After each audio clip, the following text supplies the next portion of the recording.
اور ہم نے آسمانوں کو اپنی قدرت سے بنایا، اللہ تعالیٰ نے آسمان کو اپنے قدرت سے بنایا، اور ہم نے وسیع القدرت ہے، وسیع نے اللہ کے پاس اتنا طاقت ہے کہ وہ جو چاہے وہ بنا سکے۔ اور ہم نے زمین کو فرش کے طور پر بنایا۔ زمین دیکھو، ہم دیکھیں گے سائنس کے طور پر یہ بال کے جیسا ہوتا ہے، بنتی کے جیسا، انڈا کار ہوتا ہے، یہ ایک انڈا ہوتا ہے نا، وہ انڈے کے جیسا ہوتا ہے، لیکن اتنا بڑا ہونے کے باوجود میں اس کا چوڑائی کی وجہ سے ہم اس کے اوپر زندگی برس کرتے ہیں۔ جو چوڑائی، جتنا چوڑائی ہم کو دکھائی دے رہا نا، اس پر ایک دن ہو جاتا ہے، بچا ہوا اندھیرا ہو جاتا ہے۔ جب زمین گھومتی ہے تو اوپر والا حصہ نیچے کو جاتا ہے، نیچے والا حصہ اوپر کو آتا ہے، تو جو رات والے دن میں آتے تھے، دن والے رات میں جاتے ہیں۔ اس طریقے سے زندگی انسان کا بسر ہوتا ہے، اسی طریقے سے قیامت کا بھی نزدیک نزدیک آ جاتا ہے۔ ٹھیک ہے، ہمارے یعنی دن رات کے گزرنے سے ہماری عمر کی کم ہوتی ہے، اسی طریقے سے دنیا کی عمر بھی کم ہوتی جاتی ہے، اور اس لیے قیامت کا دن نزدیک آتے جاتا ہے۔ تو قیامت کو لاؤ لاؤ کر کے لوگ جلدی مچا رہے، وہ اللہ کے حکم میں ہے، وسیع القدرت ہے اللہ تعالیٰ، وہ جس دن چاہیں گے وہ فیصلہ کریں گے۔ سنفرغ لکم ایھا السلام، ہم تمہارے حساب کتاب کے لیے خالی ہو جاتے ہیں اللہ تعالیٰ قیامت کے دن۔ اور ہم نے زمین کو فرش کے طور پر بنایا، تو آپ کو بتایا زمین جتنا چوڑا ہی ہونے کی وجہ سے ہم لوگ اس کے اوپر بس رہے، تو کیسے اچھے چھانے والے ہیں، دیکھو کیسا اچھا زمین کو پانی کے اوپر بچھا دیا، اور میکھے لگا دیے پہاڑوں کو، تاکہ زمین پانی میں تم کو لے کر ڈول نہ ہو۔ اور ہم نے ہر چیز کو دو دو قسم بنائے، ہر چیز میں بھی ہر قسم کے جاندار ہے، سب میں بھی دو قسم ہے، مرد عورت، تبھی تو نسل پیدا ہوتی ہے۔ اور اللہ تعالیٰ نے آسمان اور زمین کو بنایا، دیکھو یہ دونوں کو بنا دیا۔ آسمان سے پانی برستا ہے تو زمین اگتی ہے اور زندہ ہو جاتی ہے، اس میں سے پھل پھلالی نکلتی ہے۔ اس طریقے سے دو، یعنی کوئی بھی قسم کا ہو، جانور ہو انسان ہو، دو قسم کا ہے، مرد عورت، یہ دونوں ملنے کی وجہ سے ان کی نسل بڑھتا ہے۔ ٹھیک ہے، دو دو قسم بنائے تاکہ تم ان مصنوعات سے توحید کی سمجھو، ایک اللہ ہے، یہ سب کچھ کرنے والا کون ہے؟ ایک اللہ ہے۔ تو تم اللہ ہی کی توحید کی طرف دوڑو، میں تمہارے سمجھانے کے واسطے اللہ کی طرف سے کھلا ڈرانے والا ہو کر آیا ہوں۔ پیغمبر صلی اللہ علیہ وسلم کیا بولتے ہیں؟ تو تم اللہ ہی کی توحید کے، یعنی ایک اللہ کی طرف دوڑو، میں تمہارے سمجھانے کے واسطے اللہ کی طرف سے کھلا ڈرانے والا ہو کر آیا ہوں۔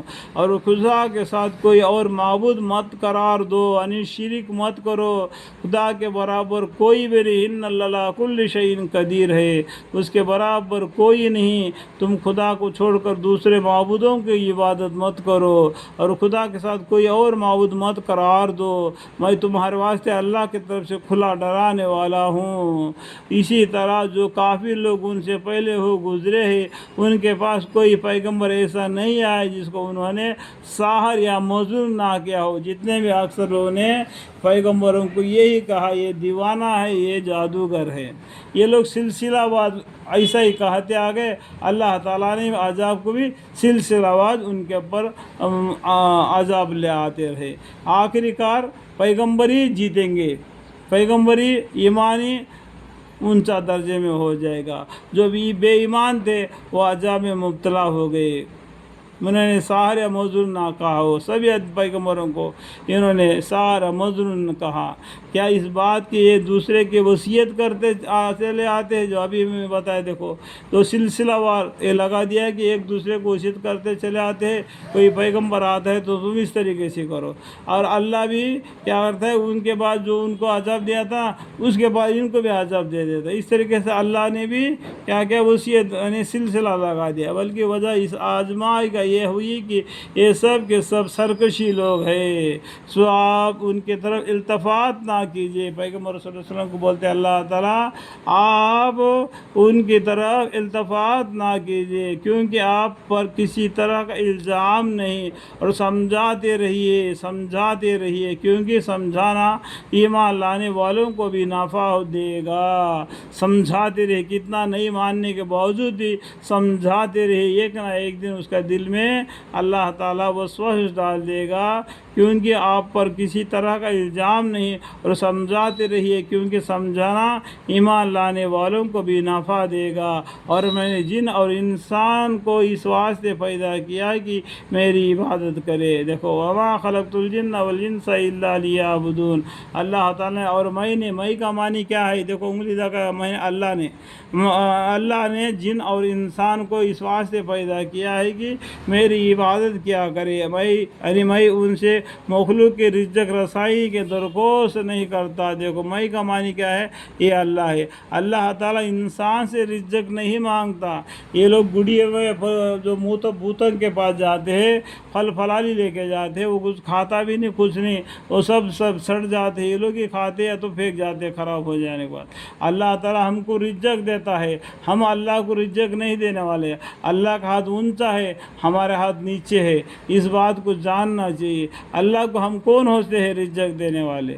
میں ان سے مخلوق کے رزق رسانی کا درخواست نہیں کرتا، اور نہ یہ درخواست کرتا ہوں کہ وہ مجھ کو کھلائے کرے۔ اللہم اغفر لی، اللہ کو ہم کوئی کھلا نہیں سکتا ہے، ہمارے پاس طاقت ہی نہیں کہ ہم اللہ کو کھلا سکے۔ ہم خود محتاج ہے اللہ کی، اللہ ہمارا کارساز ہے۔ اللہ خود ہی سب کے رزق پہنچانے والا، قوت والا، نہایت ہی قوت والا ہے، نہایت ہی قوت والا ہے۔ تو ان ظالموں کے لیے سزا کی بھی باری علم الہی میں مقرر ہے، یعنی اللہ کے ہاں علم الہی میں، یعنی اللہ کے علم میں ان کے باری میں مقرر ہے، ایک کے بعد ایک، ایک کے بعد ایک۔ جس طریقے سے لوگ نافرمانی کرتے گئے، اس طریقے جتنا 1,24,000 پیغمبر آئے، اس طریقے سے علم الہی میں مقرر ہے ان کو کیا سزا دینا، کیسا کرنا، اللہ کو معلوم ہے۔ وہ اس طریقے سے سلسلہ وار کرتے آگئے جیسا یہ لوگ سلسلہ وار کر رہے ہیں، جیسا ان کی گزشتہ ہم مشربوں کے بارے میں مقرر تھی۔ سو مجھ سے عذاب جلدی طلب نہ کرے، اللہ سے کبھی بھی عذاب کو جلدی طلب نہ کرنا چاہیے۔ اللہ معاف فرمائے، اللہ معاف فرما، تیرے عذاب سے ہمیں فنا مانگتے ہیں، اللہ مجھے معاف کر، اللہ مجھے معاف کر، مجھے، میرے بیوی، میرے پورے خاندان وسیلہ تا قیامت تک نسل بہ نسل ان سب کو معاف فرما۔ اسی طریقے سے معافی کا درخواست کرنا، لیکن قیامت جلدی لا جلدی لا ایسا نہیں کہنا، عذاب کو نہیں مانگوا لینا، عذاب آنے سے پہلے اللہ سے ڈرتے رہنا۔ غرض ان کافروں کے لیے اس دن کے آنے سے بڑی خرابی ہوگی۔ اس دن کا مطلب کیا ہے؟ قیامت کا دن، ٹھیک ہے۔ انڈائریکٹ میں کیا گیا؟ اس دن بول دیا کہ اس دن کے لیے، اس دن کے آنے سے بڑی خرابی ہوگی جس کا ان سے وعدہ کیا جاتا ہے، یعنی وعدہ کا دن کیا ہے؟ وہ بھی قیامت کا دن۔ یہاں پر انڈائریکٹ میں 2 جگہ پر بتا دیا اللہ تعالیٰ نے وعدہ کیا ہوا دن، کیا اس کا مطلب؟ قیامت کا دن ہے۔ اللہ تعالیٰ کہنے سننے سے زیادہ نیک اعمال کی توفیق عطا فرمائے۔ میرے بیان کے درمیان میں جو بھی غلطی کوتا ہے مجھ سے ہو گئی تو مجھے معاف فرمائے، آمین۔ وقل رب زدنی علما، وقل رب زدنی علما، وقل رب زدنی علما۔